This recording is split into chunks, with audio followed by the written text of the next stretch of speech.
Hola, ¿qué tal? Bienvenidos, bienvenidas a este podcast que tiene la intención de divulgar la ciencia, pero partiendo en esta primera temporada con perfiles biográficos y le hemos titulado Un caballito de ciencia. Estoy muy bien acompañado el día de hoy. Me acompaña la doctora Luz María Garay Cruz, Marilú Garay para los amigos. La doctora pues tiene una amplia trayectoria, pero vamos a darle primero la bienvenida. Doctora, bienvenida, muchísimas gracias por aceptar esta invitación y sobre todo porque estamos pues en medio de muchos proyectos y yo pues le agradezco muchísimo que haya aceptado un pedacito de su agenda para brindarnos esta entrevista. Al contrario, muchísimas gracias, Lalo, también con toda familiaridad te digo Lalo, doctor Barrios. Sí. Agradezco muchísimo la invitación para participar de este proyecto que suena muy interesante. Muchísimas gracias, doctora. Oye, y si me permite, voy a leer una pequeñísima semblanza de todo lo que usted ha trabajado, porque pues en internet me he encontrado cosas fabulosas que ha hecho, pero quiero leer algunas cosas para que la audiencia conozca un poquito con quién vamos a hablar el día de hoy. La doctora Luz María Garay, pues es una destacada académica mexicana, está especializada en comunicación, tecnologías digitales y educación. Ha centrado su trabajo en temas como la alfabetización digital, el activismo y las brechas digitales, con énfasis en la violencia digital contra las mujeres. En cuanto a su formación, bueno, la doctora estudió ciencias de la comunicación, también estudió una maestría en comunicación y ciencias políticas como doctorado en la UNAM. En cuanto a la docencia, pues es profesora en la Universidad Pedagógica Nacional y ha enseñado en otras instituciones también como la Universidad Nacional Autónoma de México. Ha desempeñado roles también directivos, incluyendo una secretaría académica en la Facultad de Ciencias Políticas y Sociales de la UNAM. Dirige el Seminario Permanente de Alfabetizaciones Digitales Críticas con participantes de varias universidades. Y pues ha publicado una extensa cantidad de trabajos investigativos, académicos, en los que se incluyen, por ejemplo, Mujeres y Saberes Digitales, las otras alfabetizaciones de 2023. Analiza ahí la doctora la brecha digital y la violencia en línea contra las mujeres. También tiene un libro de 2024 que se llama Tejiendo Sororidad, en donde ella explora la comunicación y el feminismo digital. Y también Alfabetizaciones Digitales Críticas, editado por la UAM, en donde se trata el uso consciente de la tecnología. Entonces, bueno, me pudiera yo aquí pasar un ratísimo presentando a la doctora, todo lo que ha venido haciendo a lo largo de diferentes instituciones, pero de muchos años también de trabajo. Pero bueno, la intención, doctora Luz María, es en este podcast un poco platicar de su perfil biográfico y partiendo muy particularmente de pues estos antecedentes o este primer contacto que usted tiene con la ciencia. Yo haría una pregunta aquí: ¿cómo despertó su interés por la ciencia? ¿Qué influencias tuvo? Bueno, pues muchas gracias, Lalo, por la presentación y por rescatar justamente algunos de los trabajos y temas que a lo largo de estos 30 años, digamos, ¿no? He ido desarrollando en distintos espacios y en los últimos años ciertamente en la Universidad Pedagógica en el Ajusco.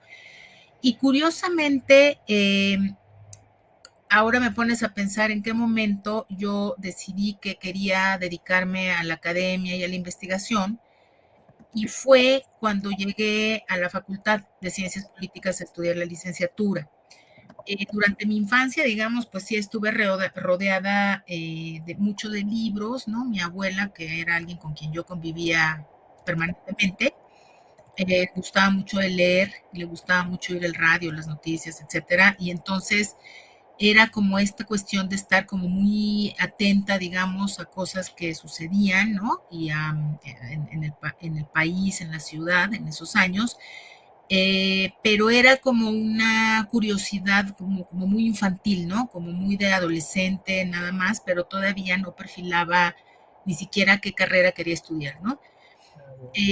Con el paso del tiempo, cuando está en la preparatoria, que es cuando ya sabemos nos toca tomar una decisión de hacia dónde nos vamos a enfocar, lo que sí tenía claro es que a mí me interesaban las ciencias sociales y veo un vínculo directo a lo mejor con el tema de estar oyendo noticias constantemente, ¿no? En casa de mi abuela, en mi propia casa, y me fui inclinando hacia el área de ciencias sociales y fue a partir de muchas pláticas con una de mis vecinas, que en esos años ella estudiaba la carrera de periodismo.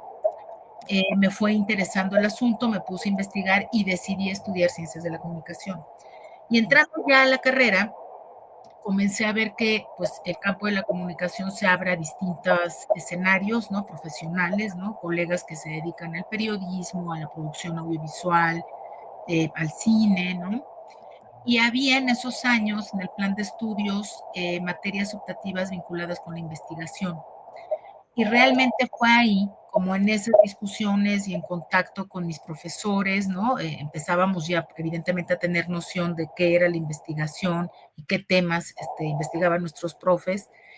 Fue ahí cuando dije, yo quiero hacer esto. Y entonces empecé a tomar las materias optativas que estaban vinculadas a la investigación y comencé a acercarme a profesoras que trabajaban en el área de investigación y una profesora que para mí ha sido muy importante desde ese momento, digamos, fue la doctora Delia Crovi, que era profesora de la facultad y que yo sabía investigando, pues sabía que ella se dedicaba, que era una de las investigadoras, digamos, de la facultad, ¿no? Y entonces ahí fue donde comencé a tomar como muchas decisiones en ese sentido y fue, digamos que fue el momento donde decidí. Claro, la vida me llevó por otro lado, ¿no? Los primeros años, cuando egresé de la carrera, eh, mi primer trabajo fue como asistente de producción de televisión educativa. Y ese fue el segundo momento, porque ahí fue donde identifiqué este tema que se convirtió en mi objeto de investigación desde entonces, desde los 24, 25 años hasta la fecha, que es toda la relación de la comunicación y la educación, pasando por distintos escenarios, pero ahí fue, ¿no? Cuando llegué como asistente de televisión a programas de televisión educativa, comencé a ver que ahí había muchas cosas que tenían que seguirse profundizando, analizando, me hacía muchas preguntas de por qué pasaban las cosas de cierta manera, ¿no? Por qué se tomaban ciertas decisiones para, por ejemplo, para los diseños curriculares de algunos programas de estudio, por qué los profesores podían o no podían, ¿no? Con esta idea de utilizar la televisión en esos años para la educación, qué campos estaban dando, pero siempre desde una mirada comunicativa, no pedagógica, porque no, el campo no es la pedagogía, siempre desde la comunicación, pero reconociendo que el proceso educativo era en donde estaba ese proceso comunicativo que a mí me interesaba ir analizando, ¿no? Entonces, por ahí fue por donde entré, digamos, a este primer acercamiento a la ciencia.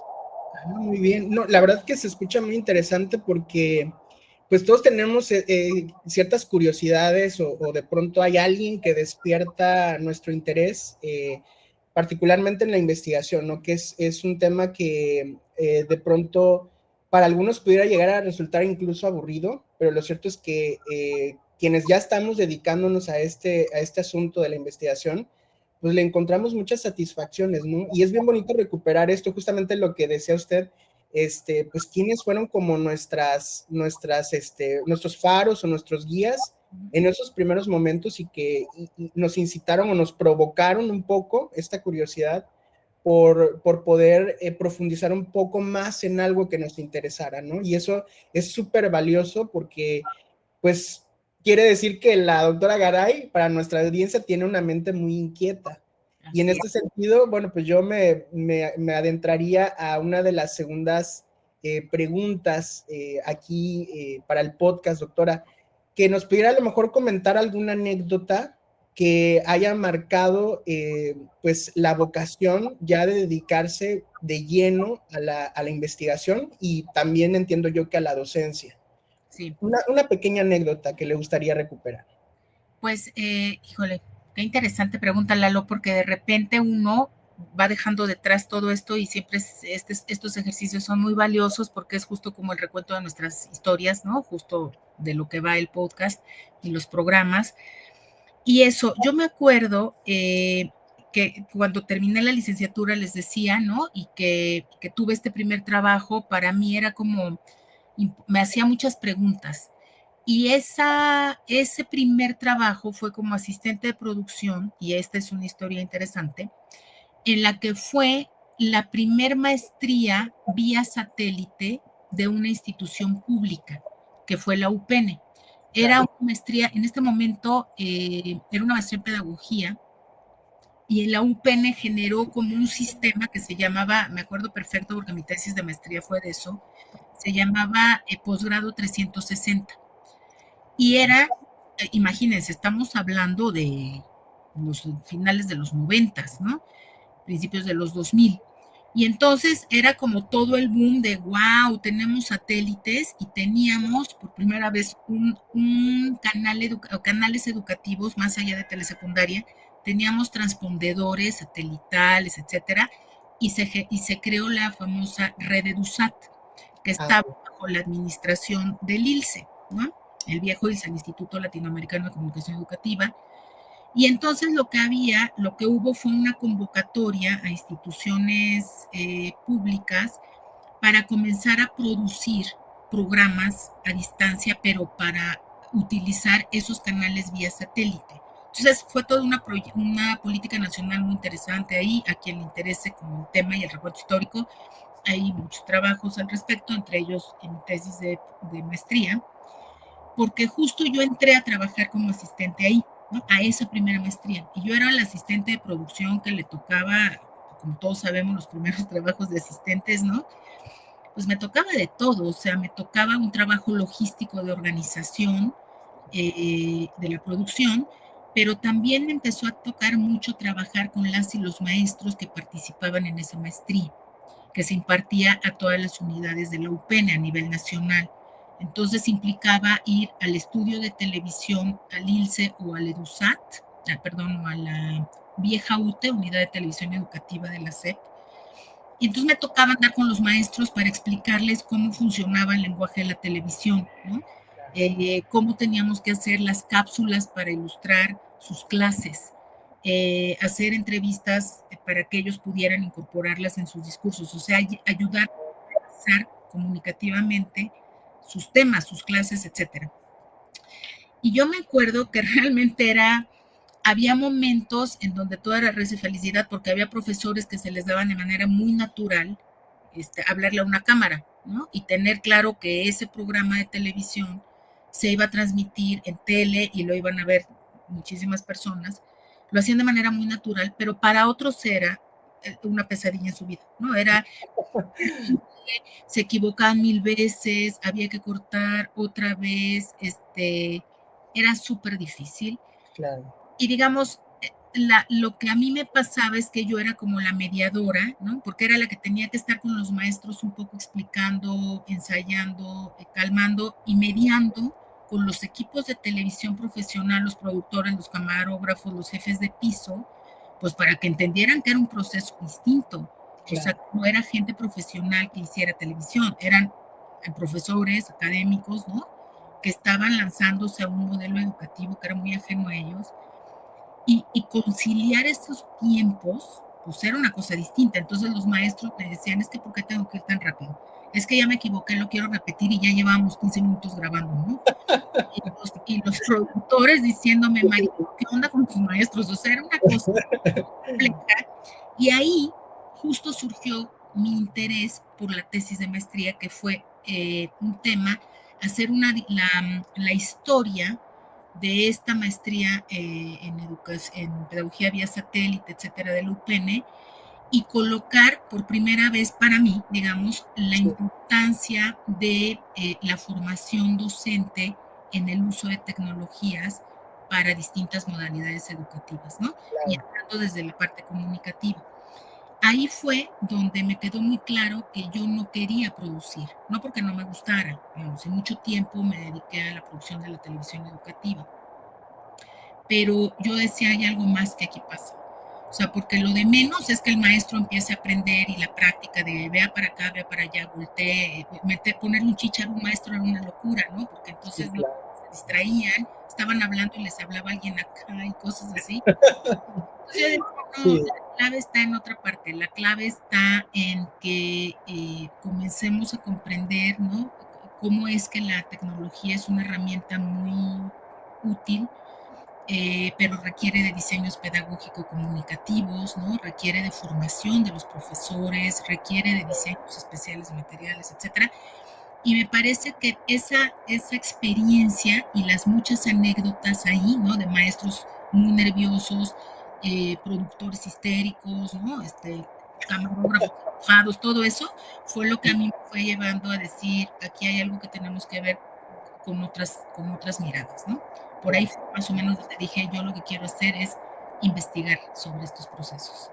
No, interesantísima esa anécdota porque además habla mucho de, pues lo que decía yo hace ratito, ¿no? De una mirada de una persona muy curiosa que alcanzaba a mirar en el entorno algo más allá o más profundo de lo que aparentemente sucedía, ¿no? Que era esta equivocación quizá de los profesores, porque efectivamente, ¿no? Quien no viene a lo mejor formado en un ámbito como el que compartimos, el de la comunicación, pues le va a resultar difícil estar frente a una cámara, frente a un micrófono, de pronto si hay iluminación, lo abrumador que puede hacer todo ese entorno para una persona que pues está acostumbrada a estar más bien en cuatro paredes explicando o dando algún tipo de contenido, ¿no?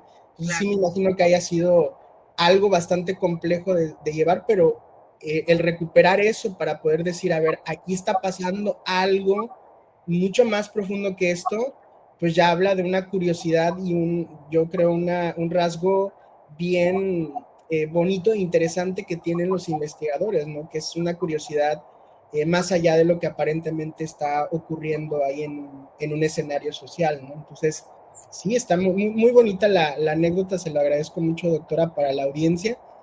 Y bueno, me gustaría un poquito platicar ahora en esta parte de sus estudios universitarios y del posgrado, y Uh-huh. también de los retos que ha enfrentado usted como investigadora, de los proyectos o los primeros proyectos de investigación en los que se involucró, si pudiera compartirnos Claro. cómo fue ese proceso formativo y luego en qué proyectos comenzó como a vincularse ya cuando empezó a despegar su carrera como investigadora.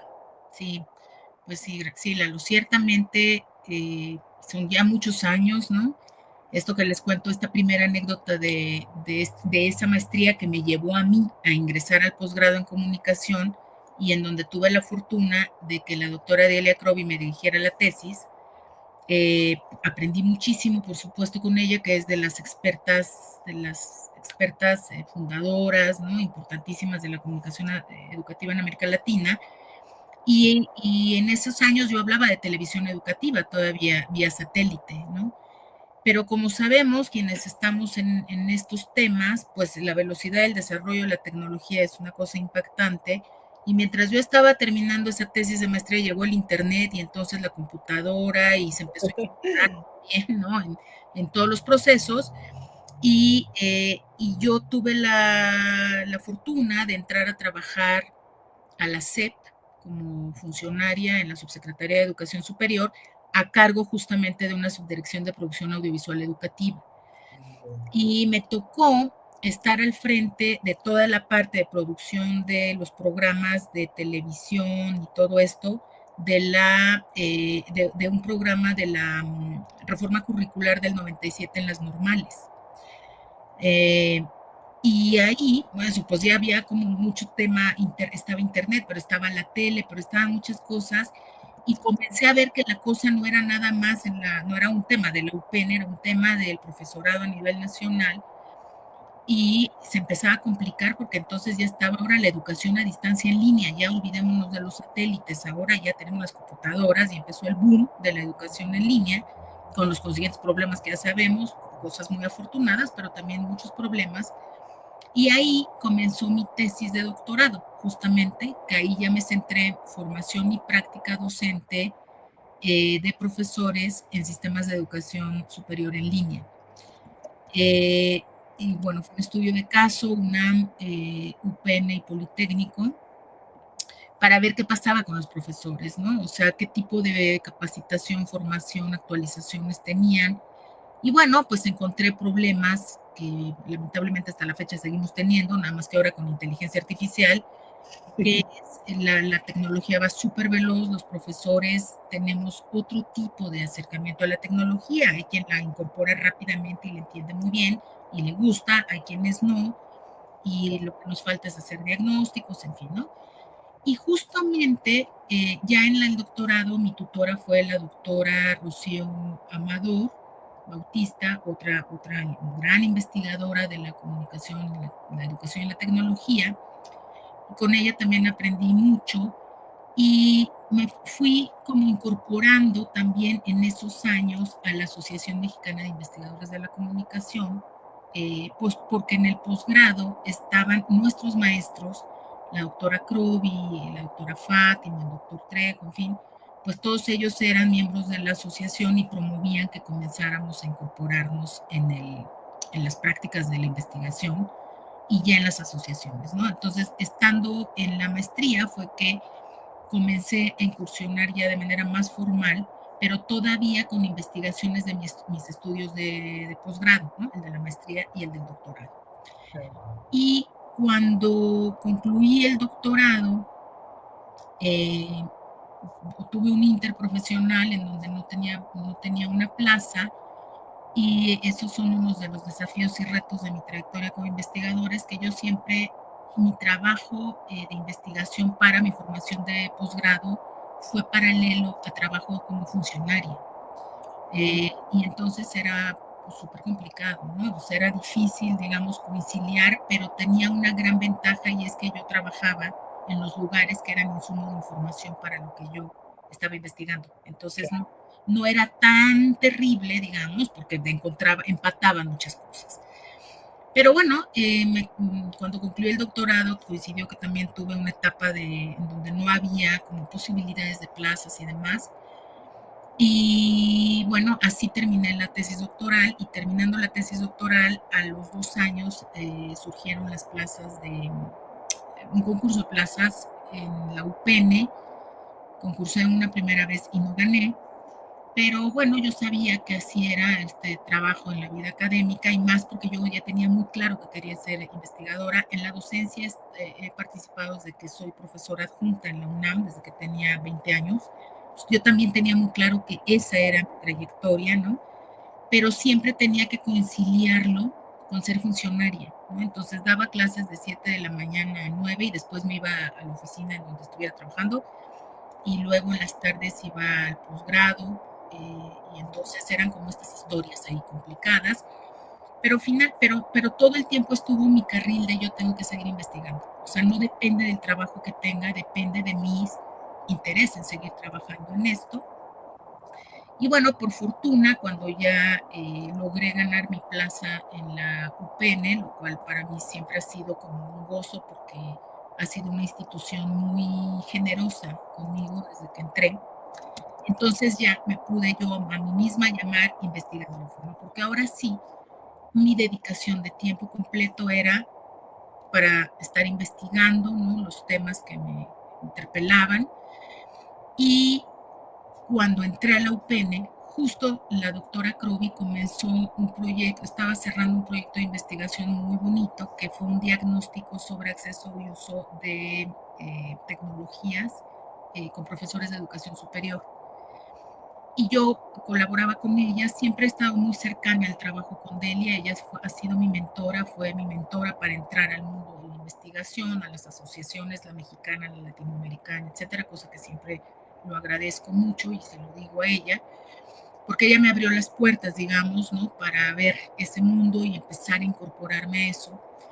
Y yo participaba con ella en este proyecto que comento de la UNAM, pero no era una investigadora que formara parte de su equipo porque yo no estaba en la UPN, perdón, yo no estaba en la UNAM, yo estaba en la UPN. Y entonces, bueno, pues cuando ya entré a la UPN, lo que hice fue replicar un estudio que hizo Delia, lo hablamos y la idea fue que yo pudiera replicar ese trabajo, lo repliqué e hice una primera investigación ya en forma totalmente a mi cargo, que ya no fueran mis tesis de doctorado ni estar como participante en proyectos de investigación, que fue una de las cosas que hice con Delia, con la doctora Crovi, sino ya estar yo a cargo de mi proyecto, ¿no? Y fue un diagnóstico sobre el acceso, uso y apropiación de tecnología de la planta docente de la UPN. Esto que te estoy contando, Lalo, fue eh, en el 2008 que hice la investigación, se publicó un libro, fue mi primer equipo de investigación con colegas del UPN, etcétera. Y a partir de ahí ya comencé yo a despegar esto, lo que significa que mi condición, digamos, ya de ser profesora eh, de tiempo completo en la universidad fue lo que me permitió afianzarme en la carrera de investigación. Antes lo hacía porque tenía mucha voluntad, pero las condiciones no eran las propicias para estar investigando, ¿no? Claro.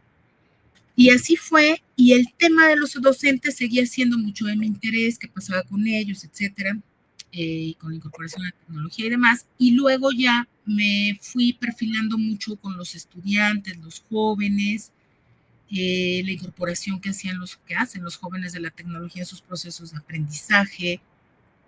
Y apareció, digamos, insisto, una cosa clave en mi carrera como investigadora ha sido los grupos, el trabajo, mucho trabajo colectivo, mucho en red, ¿no? Y por fortuna, de esas investigaciones con Delia, pues fuimos haciendo un grupo, ¿no? De investigadoras que en esos años éramos jóvenes, ahora ya no. Siguen siéndolo, doctora, siguen siéndolo. Muchas gracias, pero digamos que en esos años éramos realmente jóvenes. Y Delia hizo otro proyecto muy bonito en el que ya ahí sí ya participé como investigadora invitada titular, digamos, por parte de la UPN, sobre jóvenes y redes sociales. Y surgió el tema del activismo, que no era un tema del proyecto grande que teníamos, ¿no? En donde también yo desarrollé toda esa investigación en la UPN. Y ahí fue donde yo tomé el tema del activismo y dije, aquí pasan cosas que van más allá de la escuela, ¿no? Que es algo que me acuerdo cuando tú y yo platicábamos en mi cubículo, en tu estancia.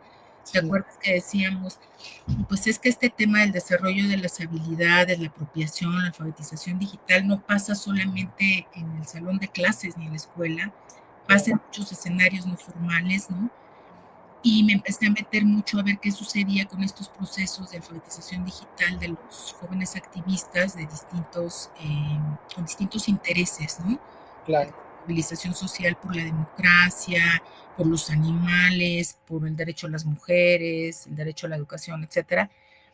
Y ahí fue donde fue dando un giro ya, digamos, mis objetos de investigación y los sujetos con los que me interesaba conversar fue cambiando.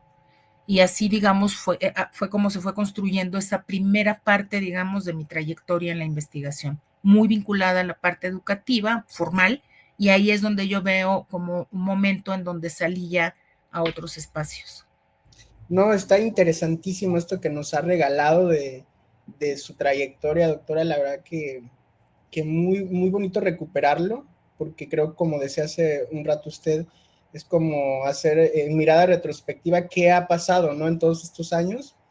Y de pronto también me salta, pues, un poco pensar en las inquietudes que también van posicionando a una docente investigadora en diferentes lugares, como por ejemplo, yo tengo entendido que usted fue presidenta de la Asociación Mexicana de Investigadores de la Comunicación y que ahí también desempeñó un papel importante. Algo que quisiera, una anécdota que nos quisiera compartir de la MIC, porque me parece que también es un escenario muy importante de proyección como investigadora. Algo que le haya dejado como satisfacción la MIC. Ah, muy bien, qué linda pregunta, Lalo, porque justamente yo estaba ahorita rápidamente pensando así de me pasaron tantas cosas, unas muy felices, otras muy trágicas y tristes y otras muy luminosas, y prefiero quedarme en las luminosas. Y fíjate, en esos años que yo fui presidenta de la MIC, que fue del 2011 al 2013, el tema de la violencia en el país estaba, Oh, sí. no ha estado, digamos, pero era como un tema que nos estaba empezando a mover muy fuerte, sobre todo en el norte del país. Y teníamos que elegir las sedes para realizar los encuentros nacionales. Y entonces mis colegas y amigos de la Universidad Autónoma de Coahuila, sede Saltillo, el doctor Gabriel Pérez Salazar y la doctora Julieta Carabia, y se me fue el nombre ahorita, o Julieta, habíamos estado conversando, ¿no? En AMIC de, pues, que era importante y ellos tenían condiciones de que pudiéramos hacer el encuentro ahí. Ese encuentro iba a ser en el 2012. Y bueno, hubo mucho que discutir en el comité que yo encabecé con mis colegas. Había muchas discusiones de, pero ¿cómo Saltillo con la violencia, el norte, qué vamos a hacer? Está peligrosísimo, ¿cómo se te ocurre que vamos a ir allá? Otros diciendo, no, bueno, pues es que tenemos que ir, ¿no? Y yo diciendo, oigan, pero es que es una universidad, son nuestros colegas y no podemos, digamos, no podemos pensar que todo va a estar terrible, ¿no? Vamos a ver medidas de seguridad, etcétera, todo el asunto. Total que bueno, lo hicimos en Saltillo. E invitamos, como suele hacerse en los encuentros de la MIC, pues colegas de otros países, ¿no? A que nos acompañen en paneles o conferencias y tal. Y en esos años el presidente de la ALAIC, la Asociación Latinoamericana de Investigadores de la Comunicación, era César Bolaño, colega brasileño, y queríamos que un poco, mucho las temáticas de ese encuentro del 2012 iban muy muy en la línea de la economía política de la comunicación. Entonces invité a César, y César me preguntaba, ¿no? ¿Y cómo está el tema? Cuando le dije Saltillo, norte de México, pues obvio, él tenía una imagen de las noticias y me decía, pero oye, ¿no está peligroso? Y yo bromeaba y le decía, cálmate, vienes de Brasil, hijo. O sea, tampoco es que vengas de Suiza, ¿no? Que no pasa nada, vienes de Brasil, también hay complicaciones, violencia, pues grandes ciudades, etcétera, ¿no? Entonces un poco siempre bromeábamos, pero dijo, no, sí, sí voy. Yo le dije, todo va a estar bien, vamos a garantizar, todo va a estar muy bien, etcétera. ¿Sí? Entonces, el vuelo de César llegó, yo llegué un día antes que César, y al otro día había que ir por él al aeropuerto. Y me acuerdo perfecto que yo llegué allá a Saltillo, todo muy bien, o sea, todo súper organizado, los camiones, la seguridad, todo muy bien. Nos vamos a dormir. Y el día que ya, o sea, el día que teníamos que ir por César, amanecemos con los periódicos locales, balacera grave en la ciudad, ¿no? Así, pero balacera grave en la ciudad, zona del aeropuerto, tal, y yo así dije, madre de Dios.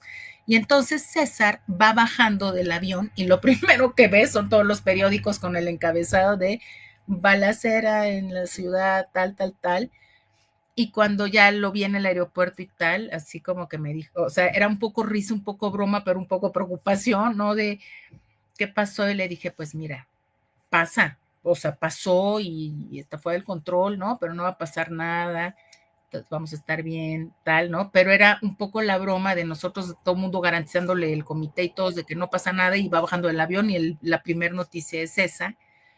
Y entonces había como cierta inquietud cuando empezamos el congreso, que después se relajó porque todo transcurrió muy bien, estábamos en el campus, todo está tranquilo. Y para mí fue como un logro, digamos, ¿no? Que en un momento muy complicado en esta zona del país, logramos que nuestro encuentro de investigación fuera allá, que todo saliera muy bien, y sobre todo logramos, pues eso, el trabajo de la asociación, que era hacer partícipes de nuestro trabajo, ¿no? A los colegas de todas las universidades de este país, ¿no? Y en este caso fue Saltillo. Saltillo. Entonces, exacto, fueron varias cosas que pasaron ahí, pero creo que yo aprendí mucho, ¿no? Dirigiendo la MIC, uno aprende mucho de otras cosas, de lo que implica la investigación. Me parece que en esos años y muchos años también, la MIC ha sido como la que ha marcado rutas muy importantes para los jóvenes académicos, ¿no? Que están en formación. Es como nuestro espacio, siempre ha sido nuestro espacio. Entonces, fue una etapa que valoré muchísimo de mi Claro. No, muy interesante y muy, bueno, por un lado seria la anécdota, pero por el otro lado chusca, ¿no? La verdad es que sí, efectivamente en el país hemos vivido situaciones, particularmente aquí, donde yo me encuentro en Veracruz, también hubo un periodo muy, muy duro de violencia, pero bueno, dentro de todo esto hemos tenido que sacar adelante trabajo académico, claro. y esto que recupera usted, muy, muy interesante, doctora. Oiga, me gustaría irme perfilando un poquito hacia el cierre ya del podcast, pero no quiero pasar desapercibida la parte de la última producción que usted está realizando en cuanto a sus investigaciones, si está publicando algo ahora, si está haciendo algún libro, la que quisiera usted recuperar y que nos pueda contar a nuestra audiencia para que nos comprendan de qué va este proyecto que nos quiera compartir. Adelante. Muy bien, Lalo, pues así muy rápido en el tiempo les contaba de cómo yo llegué a, pues, a ver qué sucedía con los activistas y la apropiación de la tecnología, etcétera. Y haciendo ese trabajo, identifiqué el trabajo de las mujeres activistas. Y ahí comencé a incorporar en mi investigación la perspectiva de género, me puse a estudiar como debe de ser, o sea, no entré ahí como porque se me ocurrió, sino porque identifiqué que había elementos ahí muy claros, ¿no? En las temáticas que abordan las mujeres activistas por el uso de Internet, la violencia, etcétera, prevenir la violencia digital y demás. Me puse a estudiar asuntos de género y comencé a incursionar en un trabajo que me gustó mucho, que fue y que es el que se publica en mi libro de Mujeres y Saberes Digitales, ¿no? Que fue este tema de la apropiación de la tecnología de las mujeres y en especial el trabajo de las colectivas feministas. Y eso dio paso a un siguiente tema que también sigue en mi agenda, que es el de la violencia digital por razón de género.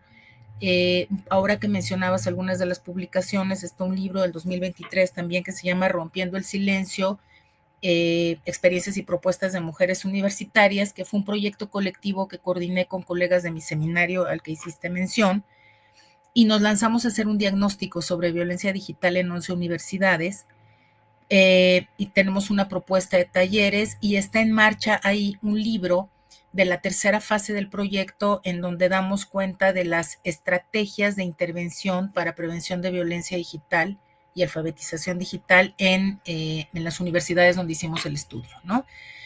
Y de ahí derivé lo que estoy haciendo en este momento, que forma parte de mi proyecto del sabático, bueno, no, perdón, antes, de ese gran proyecto de violencia surgió mi proyecto de los famosos semilleros de alfabetización digital para mujeres, que pude desarrollar como durante 3 años. El primer año fue el diagnóstico de la violencia, el segundo fue las estrategias de alfabetización digital, en donde implementé con jóvenes de la universidad que se sumaron a mi proyecto y algunas colegas también, toda una estrategia de alfabetización digital hecha por y para mujeres universitarias, ¿no? Y ese es el libro que mencionaste, Lalo, es el resultado de ese trabajo, el de Tejiendo Sororidad, que son estrategias de alfabetización, y el tercero es el que está en marcha que acabo de comentar.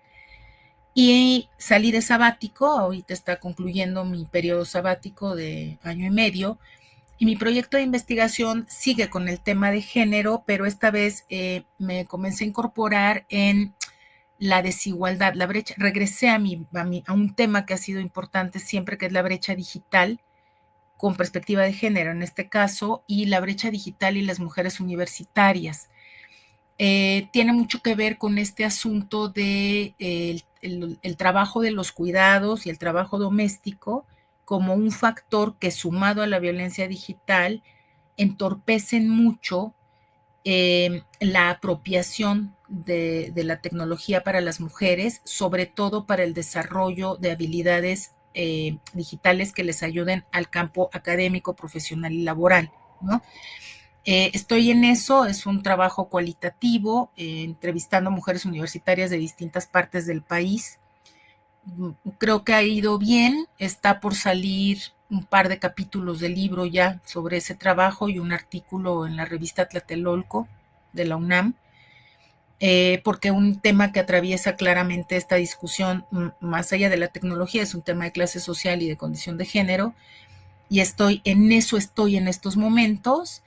Y la última reflexión a la que estoy entrando, que todavía no se convierte en proyecto de investigación, pero tal como tú dices, Lalo, son de estas inquietudes que van ahí surgiendo, es en una vertiente que tiene ya mucho trabajo detrás hecho por otros colegas, que tiene que ver con el capitalismo cognitivo y el trabajo docente usando tecnologías, ¿no? que es esto de la aceleración del tiempo, la autoexplotación a la que nos sometemos, ¿no? La falta de descanso, en fin, este tipo de reflexiones, pero ahí apenas estoy comenzando con las primeras reflexiones, todavía no construyo preguntas concretas, etcétera, ¿no? Y está yendo como en paralelo a mi trabajo con mujeres, desigualdad, brecha digital, etcétera.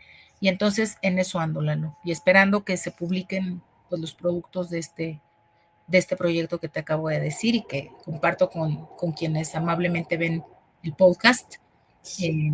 que es un tema que me interesa en este momento. No, muchísimas gracias por compartirlo, doctora, porque eso también nos da la pauta para ir reconociendo de pronto qué inquietudes está teniendo usted, particularmente en la agenda, pero que también forman parte de una realidad que vivimos muchos, tanto docentes como investigadores, porque es cierto, ¿no? Esta idea que comentaba al final del capitalismo cognitivo, pues sí, ciertamente de pronto nosotros estamos también en la lógica de la producción, pero particularmente ahorita con la incidencia o la disrupción de la IA, también vienen otros factores, otros problemas que comienzan a preocupar o a generar inquietud o que comienzan de alguna manera también a posicionarnos a nosotros como con la idea en la cabeza de que tenemos que producir ahora más, justamente porque hay más herramientas que nos pueden llegar a facilitar a lo mejor el trabajo, etcétera, ¿no? Entonces, qué interesante este tema en el que se va a concentrar en adelante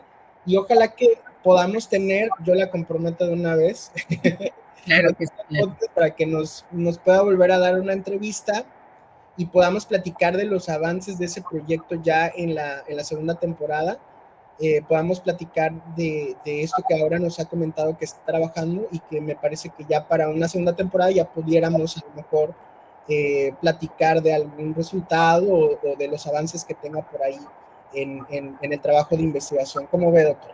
Claro que sí, Lalo. Yo encantada de colaborar con ustedes.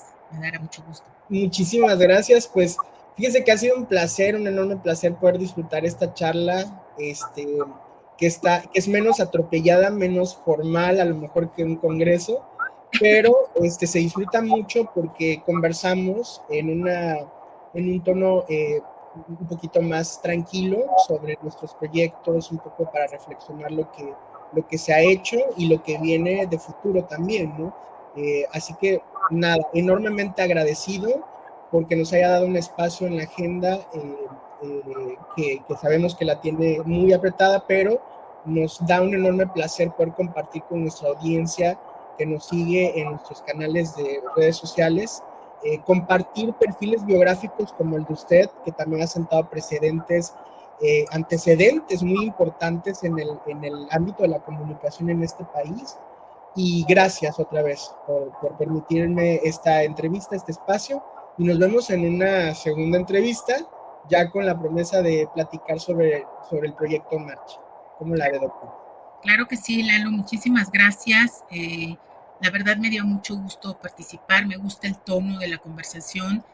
En estos últimos semanas, justo con esto que estoy escribiendo ahorita, he pensado que nos hacen mucha falta estos espacios de conversar, simplemente de conversar, escucharnos, detenernos, etcétera. Entonces, te agradezco muchísimo la invitación, a ti, a los colegas que forman parte de todo este proyecto, por supuesto, ¿no? Y en especial a las personas que generosamente verán el programa, ocuparán parte de su tiempo, que es un bien muy preciado, citando a Harmut Rosa, y del cual solemos carecer. A nuestro tiempo a escucharnos me parece una cosa muy valiosa y por eso lo agradezco doblemente.